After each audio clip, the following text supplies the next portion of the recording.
வீட்டில் நாம் கேட்டுக்கொண்டிருப்பது அழகப்பா பல்கலை சமுதாய வானொலி. இது காரைக்குடியின் முதல் வானொலி.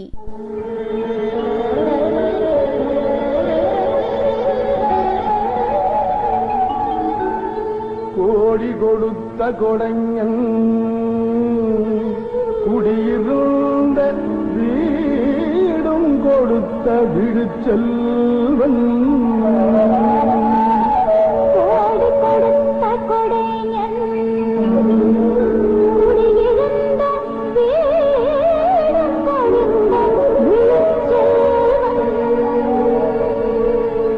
தேடியும் அள்ளி கொடுத்த அழகன் அறிவூட்டும் வெள்ளி விளக்கே விளக்கு. இந்திய அரசு அறிவியல் தொழில்நுட்பத்துறையின் விக்யான் பிரசார் மற்றும் காரைக்குடி அழகப்பா பல்கலைக்கழகம் இணைந்து வழங்கும் அறிவியல் பாலம் புதிய தொடர் நிகழ்ச்சி அனுபவ் திட்டத்தின் பரவலாக்கம். ஆக்கம் ஊக்கம் வழிகாட்டல் டாக்டர் ஆர் ஸ்ரீதர். வடிவமைப்பு செயலாக்கம் காரைக்குடி அழகப்பா பல்கலைக்கழகத்தின் டீன் டாக்டர் KR முருகன். நிகழ்ச்சி ஒருங்கிணைப்பு சமுதாய வானொலி இயக்குனர் டாக்டர் S ராஜாராம். தயாரிப்பு குழு RJ காமாட்சி மற்றும் RJ PL காவேரிமணியன். காலங்காலே மாறி போச்சு, நமது வயது ரொம்ப கூடிருச்சு. காலந்தானே மாறிடுச்சு, நமக்கு வயது ரொம்ப கூடியாச்சு. அனுபவங்களை பகிர்ந்திடவே இப்ப உற்சாகமே வந்துருச்சு. அனுபவங்களை பகிர்ந்திடவே நமக்கு உற்சாகமே வந்துருச்சு. எங்களுடைய அனுபவங்கள் உங்கள் பொக்கிஷங்கள் கேட்டுக்குங்க. எங்களோட அனுபவங்கள் உங்கள் பொக்கிஷங்கள் கேட்டுக்குங்க. கேளுங்கள் நீங்க தினந்த இந்த முதியோரின் பேச்சையுமே. கேளுங்கள் நீங்க தினந்த இந்த முதியோரின் பேச்சினையே.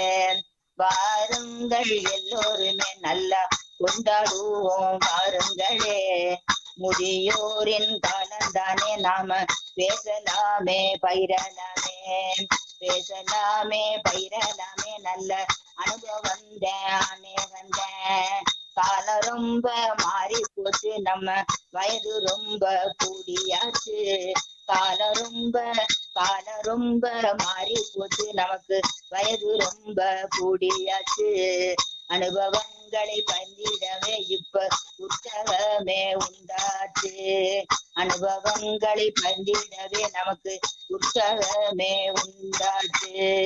தானே நாளே லாலிலாலோ போடு லாலிலாலோ லாலாலோ லாலிலாலோ லாலிலாலோ லாலிலாலோ போடு லாலிலாலோ லாலாலிலோ லாலிலாலோ லாலிலாலோ போடு லாலிலேலோ லாலிலேலோ. அறிவியல், ஆரோக்கியம் மற்றும் அன்றாட வாழ்வில் அனைத்து விஷயங்களையும் மூத்த குடிமக்களுக்கான இந்த அனுபவ நிகழ்ச்சியில் கேட்டு ரசிப்போம் வாருங்கள். இந்த பாடலை பாடியவர் நாட்டுப்புற பாடகி திருமதி தமயந்தி சண்முகம் அம்மா அவர்கள்.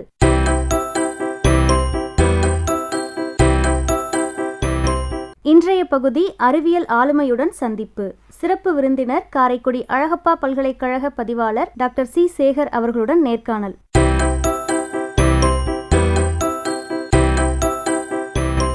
வணக்கம் பேராசிரியர் சேகர் அவர்களே. வணக்கம் சார். நேயர்களுக்கு பேராசிரியர் சேகர் அவர்களை அறிமுகப்படுத்துவதென்றால் இந்த அறிவியல் ஆளுமை என்ற நிகழ்ச்சியிலே அவரை அறிமுகப்படுத்துவதிலே மிக பெருமை அடைகின்றேன். அவர் இந்திய அளவிலே, இந்திய துணைக்கண்டத்து அளவிலே ஒரு பல்கலைக்கழகத்திலே முதலாக பயோசென்சர், பயோ எலக்ட்ரானிக்ஸ் என்ற துறை ஒன்றை ஆரம்பித்து அதனுடைய துறை தலைவராக விளங்குகின்றார். சிறந்த விஞ்ஞானியாக விளங்கும் இவர் நம்முடன் இணைந்திருப்பதிலே நாம் பெருமை அடைகின்றோம். வணக்கம் பேராசிரியர் சேகர் அவர்களே. உங்களுக்கு அறிவியல் படிக்கணும், பொறியியல் இருக்குது, மருத்துவம் இருக்குது, அறிவியல் இருக்குது, ஆன்மீகம் இருக்குது, இவ்வளோ துறைகள் இருக்கும் பொழுது அறிவியலை நீங்கள் ஏன் தேர்ந்தெடுத்தீர்கள்? உங்களுடைய இளமை காலத்தை பற்றி கொஞ்சம் சொன்னால் நன்றாக இருக்கும். அழகப்பா பல்கலை சமுதாய வானொலி நேயர்களுக்கு வணக்கம். இந்திய அரசின் அறிவியல் தொழில்நுட்பத்துறையும் விஞ்ஞான் பிரசார் மற்றும் காரைக்குடி அழகப்பா பல்கலைக்கழகம் இணைந்து வழங்கும் அனுபவம் நிகழ்ச்சியில் கலந்து கொள்வதில் மிக்க மகிழ்ச்சி அடைகிறேன். உங்களுடைய இளமை கால அனுபவங்களை சொல்லுங்கள் சார்.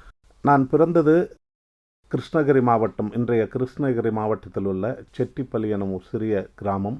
கிராமத்தில் பிறந்து வளர்ந்ததுனாலோ என்னவோ ஆரம்ப காலகட்டத்தில் இருந்து இயற்கையின் மீது எனக்கு ஒரு அதீத ஆர்வம் இருந்தது என்றுதான் சொல்ல வேண்டும்.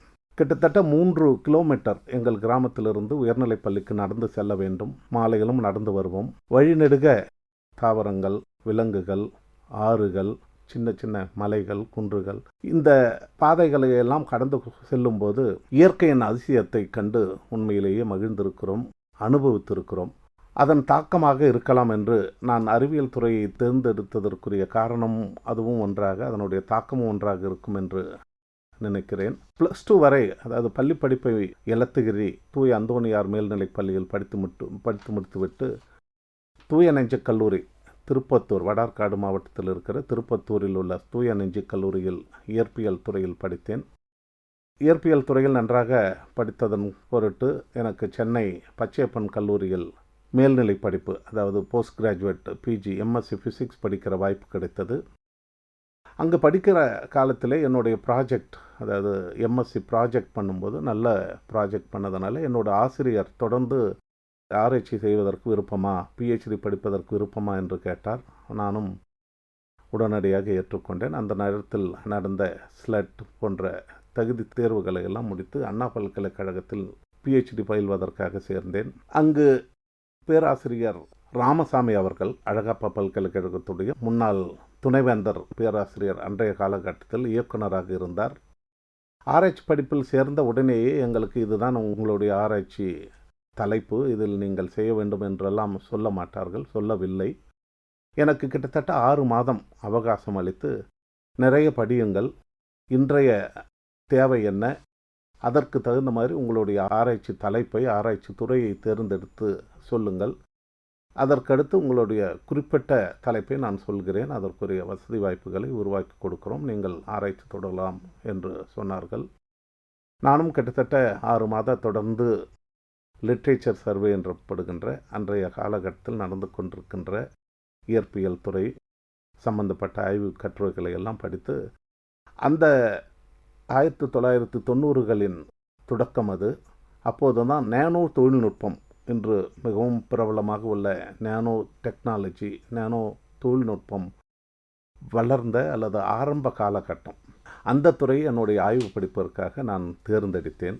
அதில் கார்பன் நேனோ டியூப்ஸ், ஃபுல்லரின்ஸ் என்கிற நேனோ மெட்டீரியல், அதாவது நேனோ பொருட்களை ஆய்வகத்தில் உருவாக்கி அதனுடைய பண்புகளை எல்லாமே புதிது அன்றைய காலகட்டத்தில். நீங்கள் படித்தது இயற்பியல், செய்வது வேதியியல் இல்லையா? அதுதான், அதைத்தான் அடுத்து சொல்ல போகிறேன். நான் எம்எஸ்சி வரை படித்தது இயற்பியல் துறை தான். நான் சேர்ந்தது படிக வளர்ப்பு மையம் எனும் துறை, அண்ணா பல்கலைக்கழகம் சென்னையில் இருந்த கிறிஸ்டல் குரோத் சென்டரில் நான் சேர்ந்தேன்.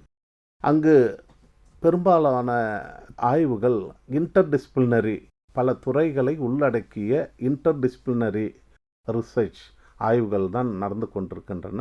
அதைத்தான் நானும் கூறினேன். நான் என்ன துறையில் நான் ஆய்வு செய்ய வேண்டும் என்பதை தீர்மானிக்கிற பொறுப்பை எனக்கே அளித்தார் என்னுடைய பேராசிரியர் ராமசாமி அவர்கள். அதனை சிறப்பாக அல்லது அதனை பயன்படுத்தி அன்றைய ஆரம்ப நிலையில் இருந்த நேனோ தொழில்நுட்பத்துறையை என்னுடைய ஆராய்ச்சிக்காக தேர்ந்தெடுக்கிற வாய்ப்பு கிடைத்தது. நானோ தொழில்நுட்பம் என்று வந்தாலே இன்று எல்லோருக்கும் தெரியும், இன்டர்டிசிப்ளினரி, எல்லா துறைகளிலும் தடம் பதித்துள்ள ஒரு முக்கிய துறை. பள்ளி மாணவனாக கிருஷ்ணகிரியில் இருந்தபோது நீங்கள் அந்த இயற்கை சூழலில் நடந்து வந்திருக்கும் போது உங்களுக்கு ஏற்பட்ட கனவுகளும், இயற்பியல் படிக்கும் மாணவனாக உங்களுக்கு இருந்த கனவுகளும், அதற்கு பிறகு நானோ டெக்னாலஜியில் வேலை செய்யும்போது ஏற்பட்ட கனவுகளும் ஒன்றுதானா?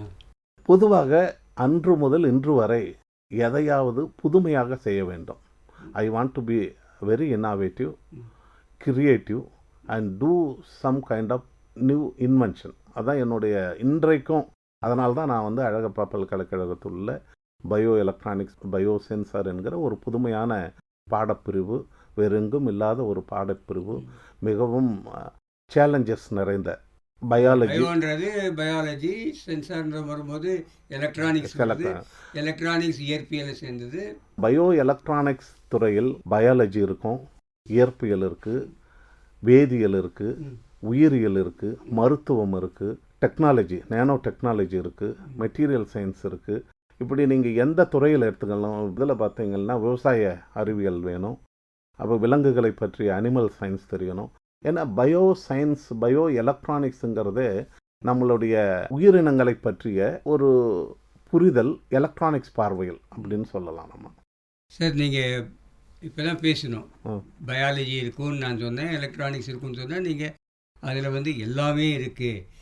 மெட்டீரியல் சயின்ஸ் இருக்குது, எலக்ட்ரானிக்ஸ் இருக்குது, கெமிக்கல் இருக்குது, வேதியியல் இருக்குது, இயற்கை இருக்குது, அக்ரிகல்ச்சர் இருக்குது, எல்லாம் சொன்னீங்க, மருத்துவம் இருக்குது. சரி, பயோ எலக்ட்ரானிக்ஸ் பிறந்த கதை எப்படி சார்? பயோ டெக்னாலஜியும் பயோ எலக்ட்ரானிக்ஸும் வேறு வேறு தான். ஏன்னா பயோ டெக்னாலஜி பற்றி நான் அதிகம் பேச வேண்டாம், அதனுடைய துறை சார்ந்தவர்கள் பேசலாம். ஆனால் பயோ எலக்ட்ரானிக்ஸுங்கிறது சரி, பயோ எலக்ட்ரானிக்ஸ் போகிறதுக்கு முன்னால் நான் என்ன சொல்ல போகிறேன்னா, நான் எப்படி பயோ எலக்ட்ரானிக்ஸ் துறைக்கு வந்தேன் அப்படின்னு சொன்னால், நான் இங்கே நேனோ டெக்னாலஜி பண்ணேன். நேனோ டெக்னாலஜி வரைக்கும் வந்திருக்கீங்க. அதான் அடுத்தது எலக்ட்ரானிக்ஸ் இண்டஸ்ட்ரியில் வேலை செஞ்சேன், அடுத்தது கெமிஸ்ட்ரியில் வேலை செஞ்சேன். அதுக்கப்புறம் தான் திரும்ப வந்து நேனோ டெக்னாலஜியில் பெரியாரில் வேலை பார்த்தேன். அந்த அனுபவம் எல்லாம் ஒரு 15 வருஷத்துக்கு மேலே வெளிநாடுகளில் உள்நாடுகளில் இருந்த அனுபவம் எல்லாம் சேர்த்தனது இங்கே பயோ எலக்ட்ரானிக்ஸ் என்னை கொண்டு வந்திருக்கு. சார், பேராசிரியர் சேகர் அவர்களே, நீங்கள் முதல்ல சொன்னீங்க இயற்பியல் படிச்சிருந்தீங்க. இயற்பியல்லேருந்து நீங்கள் வந்து நேனோ டெக்னாலஜி, அதாவது அண்ணா யூனிவர்சிட்டியில் கிறிஸ்டலோகிராஃபி டிபார்ட்மெண்ட்டுக்கு வந்து அங்கே நேனோ டெக்னாலஜியிலே ஆராய்ச்சி பண்ணேன்னு சொன்னீங்க. ஆனால் உங்களை நான் வந்து அறிமுகப்படுத்தும் போது சொன்னேன், நீங்கள் வந்து பயோ எலக்ட்ரானிக்ஸ், பயோ சென்சார் டிபார்ட்மெண்ட்டில் துறை தலைவராக இருக்கீங்கன்னு சொன்னீங்க. அப்போது இந்த நேனோ டெக்னாலஜிலேருந்து எப்படி நீங்கள் பயோ எலக்ட்ரானிக்ஸ் துறைக்கு வந்தீங்க அப்படின்றத கொஞ்சம் தயவு செஞ்சு சொல்லுங்கள். இது முக்கியமான ஒரு நல்ல கேள்வி. நான் அண்ணா பல்கலைக்கழகத்தில் ஏற்கனவே சொன்னது போல் பிஹெச்டி 1992லிருந்து 97 வரைக்கும் 5 ஆண்டுகள் நேனோ மெட்டீரியல்ஸ் முழுக்க என்னுடைய பிஹெச்டி தீசிஸ், என்னோடய பிஹெச்டி கட்டுரை வந்து முழுக்கவும் நேனோ மெட்டீரியல் சம்மந்தப்பட்டது தான். அதில் அது ஆரம்ப கட்டங்கிறதுனால நல்ல சிறப்பான என்னுடைய முடிவுகள், ஆராய்ச்சி முடிவுகள் எல்லாம் ரொம்ப சிறப்பாக அமைந்தது. எனக்கு படித்து முடித்த உடனேயே ஜப்பானில் உள்ள ஒரு மிகப்பெரிய நிறுவனத்தில், தொழில் நிறுவனத்தில், என்டிடி என்று சொல்லப்படுகிற Nippon telegraph and telephone corporation என்கிற ஒரு communications company, it's a world renowned company, உலகத்திலேயே மிக பிரசித்தி பெற்ற கம்யூனிகேஷன் கம்பெனி. ஜப்பானில் 3 வருஷம் வேலை செய்கிற வாய்ப்பு கிடைச்சது. இப்போ இதில் அண்ணா பல்கலைக்கழகத்தில் படித்து முடித்த அன்னைக்கு அடுத்த நாள் என்னோடய வைவா முடிச்சுட்டு அன்னைக்கு நைட்டு எனக்கு வந்து ஃப்ளைட்டு. ஜப்பானில் எங்கே இருந்தீங்க? டோக்கியோவில் இந்த நிறுவனத்தில் ஆராய்ச்சி மற்றும் அபிவிருத்தி மையம், அதாவது ரிசர்ச் அண்ட் டெவலப்மெண்ட் சென்டரில் ஒரு விஞ்ஞானியாக சேருகிற வாய்ப்பு கிடைச்சது. அந்த வாய்ப்பை பயன்படுத்தி நான் அந்த கம்பெனியில், அந்த நிறுவனத்தில், ஒரு மிகப்பெரிய நிறுவனம், 8000 பேர் நாங்கள் ஆர்என்டியில் மட்டும் வேலை செஞ்சோம். ரிசர்ச் அண்ட் டெவலப்மெண்ட்டில் மட்டும் 8000 பேர் வேலை செஞ்சுட்டு இருந்தாங்க. பல நிலைகளில் ஆரம்பத்திலிருந்து முடிகிற வரைக்கும். இன்றைக்கி நம்ம பயன்படுத்திட்டு இருக்கின்ற பெரும்பாலான தொலைத்தொடர்பு சாதனங்களுடைய உருவாக்கம் வந்து அந்த கம்பெனியிலிருந்து தான் இன்றைக்கும் வந்துட்டுருக்கு. நாங்கள் 2 நாள் முன்னாடி கலைச்செல்வி அவர்களை இன்டர்வியூ பண்ணும்போது, டைரக்டரு எலக்ட்ரோ கெமிக்கல் ரிசர்ச், அவங்களும் சொன்னாங்க, நம்ம யூஸ் பண்ணிகிட்டு இருக்கிற எல்லா லித்தியம் அயான் பேட்டரியுமே ஜப்பானீஸ் டெக்னாலஜி தான். நாங்கள் அதான் அது மாதிரி அதுக்கு மாற்று கண்டுபிடிக்கணும்னு அந்த மாதிரி நாங்கள் டோக்கியோவில் இருக்கிற அந்த என்டிடி கார்பரேஷனுடைய ஆராய்ச்சி மற்றும் அபிவிருத்தி மையத்தில் வேலை செய்கிற வாய்ப்பு கிடைச்சது. 3 வருஷம் நல்லா வேலை செஞ்சாங்க. அந்த டைமில் 2 பேட்டன், புதிய கண்டுபிடிப்புகள் 2 வாங்கி அதுக்குரிய காப்புரிமையும், அனைத்துலக காப்புரிமை இருக்குது வாங்கினேன். அந்த டைமில் படிக்கும்போது அங்கேருந்து எனக்கு எப்பவுமே புதுமை ரொம்ப விருப்பம்.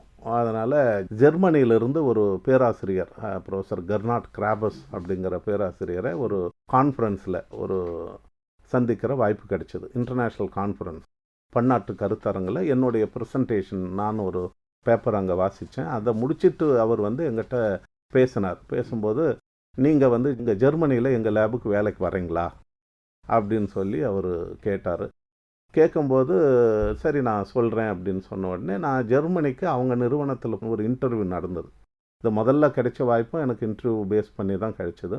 ஜெர்மனியில் ட்ரெஸ்டன் நகரத்தில் இருக்கிற IFW ட்ரெஸ்டனுங்கிற நிறுவனத்தில் நான் போய் இன்டர்வியூ பண்ணிட்டு வந்தேன்.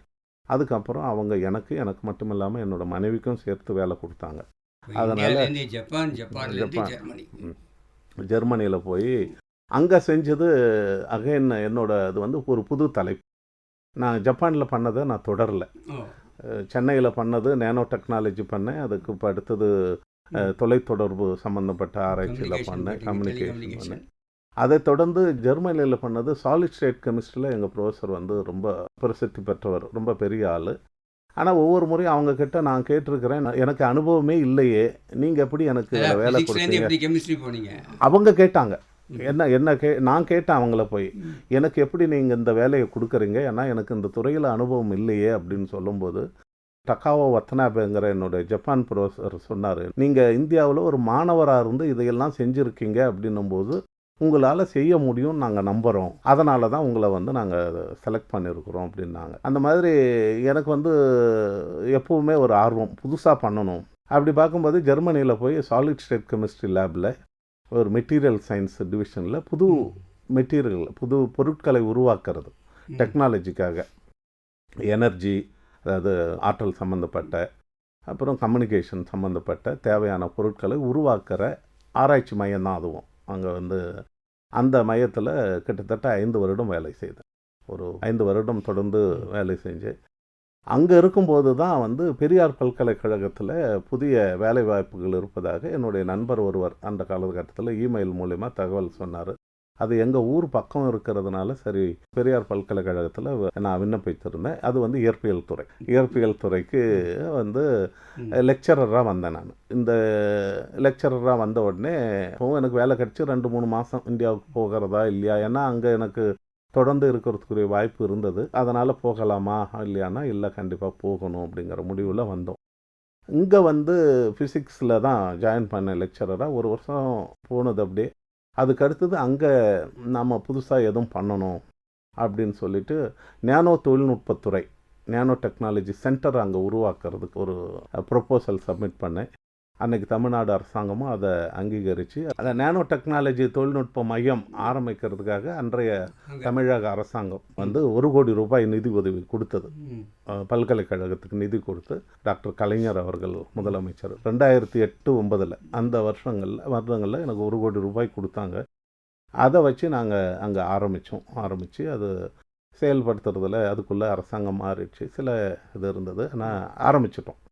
நான் வந்து அதே நேரத்தில் அங்கே வந்து எனர்ஜி கன்சர்வேஷன், அதாவது எப்படி மின்சாரத்தை சிக்கனமாக பயன்படுத்தணும், எப்படி புது ஆற்றல் உருவாக்கம், அதாவது அதில் எனக்கு அதுக்கு ஒரு மையம் ஆரம்பிச்சு, அதுக்கும் நான் தான் பொறுப்பாளராக இருந்தேன். ரினியூவபிள் எனர்ஜி ரிசர்ச் சென்டர்னு சொல்லி. அது வந்து ஒன்லி சர்வீஸ், அங்கே ஆராய்ச்சி ஒன்றும் பண்ணலை, இல்லை அனுபவத்தை பயன்படுத்தி பெரியார் பல்கலைக்கழகத்தை அன்றைய காலகட்டத்தில் LED based solar street lamps எல்லாம் இன்ஸ்டால் பண்ணோம் நிறைய. அதுக்கு UGC அன்னைக்கு விசிட் பண்ண NAC கமிட்டி அப்ரிஷியேட் பண்ணி அதுக்கு நிறைய அங்கீகாரமெல்லாம் கொடுத்து. ஸோ அங்கே இருக்கும்போது தான் அழகப்பா பல்கலைக்கழகம் இந்த 2008ஆம் ஆண்டு பயோ எலக்ட்ரானிக்ஸ் பயோ சென்சாருங்கிற துறையை ஆரம்பிச்சிருக்கு.